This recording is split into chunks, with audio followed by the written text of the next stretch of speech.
हरे कृष्णा। नमस्कार दोस्तों, आइए आज हम देवशयनी एकादशी व्रत कथा का पाठ करते हैं।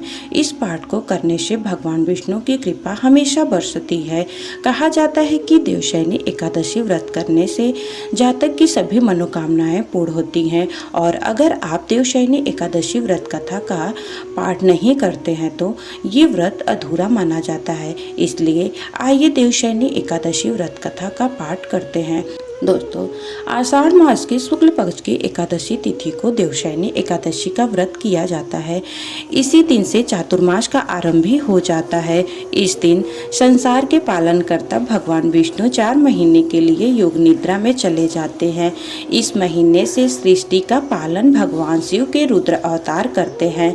देवशयनी एकादशी का व्रत करने वालों को पद्म पुराण में वर्णित इस कथा का पाठ करना बेहद जरूरी है, तभी व्रत का पूरा फल मिल पाता है। युधिष्ठिर ने पूछा, भगवान आषाढ़ के शुक्ल पक्ष में कौन सी एकादशी होती है, उनका नाम और विधि क्या है, यह बतलाने की कृपा करें। भगवान श्री कृष्ण बोले, राजन, आषाढ़ शुक्ल पक्ष की एकादशी का नाम शयनी है। मैं उसका वर्णन करता हूँ। वह महान पुण्यमयी, स्वर्ग एवं मोक्ष प्रदान करने वाले, सब पापों को हरने वाले तथा उत्तम व्रत है। आषाढ़ शुक्ल पक्ष में शयनी एकादशी के दिन जिन्होंने कमल पुष्प से कमल लोचन भगवान विष्णु का पूजन तथा एकादशी का उत्तम व्रत किया है, उन्होंने तीनों लोकों और तीनों सनातन देवताओं का पूजन कर लिया। हरिशयनी एकादशी के दिन मेरा एक स्वरूप राजा बलि के यहाँ रहता है और दूसरा क्षीर सागर में शेषनाग की शैया पर तब तक शयन करता है जब तक आगामी कार्तिकी एकादशी नहीं आ जाती। अतः आषाढ़ शुक्ल एकादशी से लेकर कार्तिक शुक्ल एकादशी तक मनुष्य को भली भांति धर्म का आचरण करना चाहिए। जो मनुष्य इस व्रत का अनुष्ठान करता है वह परम गति को प्राप्त होता है। इस कारण यत्र पूर्वक इस एकादशी का व्रत करना चाहिए। एकादशी की रात में जागरण करके शंख चक्र और गदा धारण करने वाले भगवान विष्णु की भक्ति पूर्वक पूजा करनी चाहिए। ऐसा करने वाले पुरुष के पुष्प की गणना करने में चतुर्मुख ब्रह्मा जी भी असमर्थ हैं। राजन, जो इस प्रकार भोग और मोक्ष प्रदान करने वाले सर्व पापहरा एकादशी के उत्तम व्रत का पालन करता है, वह जाति का चांडाल होने पर भी संसार में सदा मेरा प्रिय करने वाला है। जो मनुष्य दीपदान, पलाश के पत्ते पर भोजन और व्रत करते हुए चौमासा व्यतीत करते हैं, वे मेरे प्रिय हैं। चौमासे में भगवान विष्णु सोए रहते हैं, इसलिए मनुष्य को भूमि पर शयन करना चाहिए। सावन में साग, भादों में दही, कार में दूध और कार्तिक में दाल का त्याग कर देना चाहिए। अथवा जो चौमासे में ब्रह्मचर्य का पालन करता है वह परम गति को प्राप्त होता है। राजन, एकादशी के व्रत से ही मनुष्य सब पापों से मुक्त हो जाता है।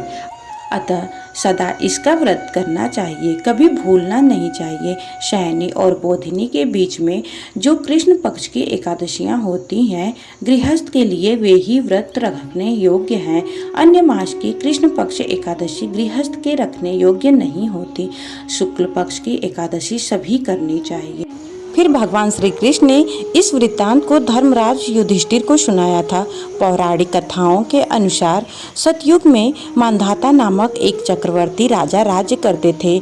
मांधाता के राज्य में प्रजा सुखी थी। एक बार उनके राज्य में 3 साल तक वर्षा नहीं होने की वजह से भयंकर अकाल पड़ गया था।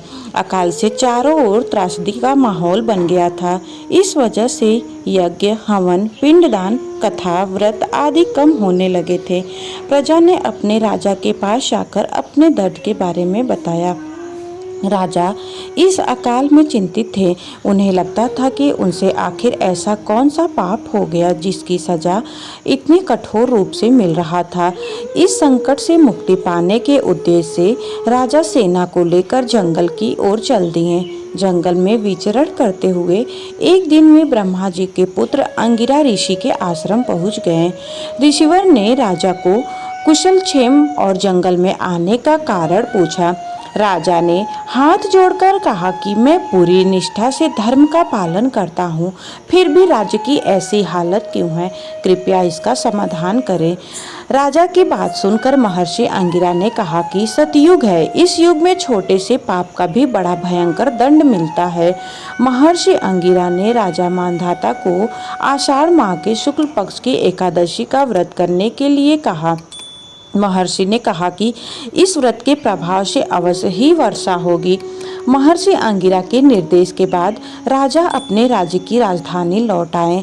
उन्होंने चारों वर्णों सहित पद्म एकादशी का विधि पूर्वक व्रत किया, जिसके बाद राज्य में मूसलाधार वर्षा हुई। ब्रह्मावैवर्त पुराण में देवशयनी एकादशी के विशेष महत्व का वर्णन किया गया। मान्यता है कि देवशयनी एकादशी के व्रत से भक्त की सभी मनोकामनाएं पूरी होती हैं। तो आपको मेरी ये जानकारी कैसी लगी? कमेंट में जय श्री कृष्णा लिखकर जरूर बताइएगा। श्री राधे राधे।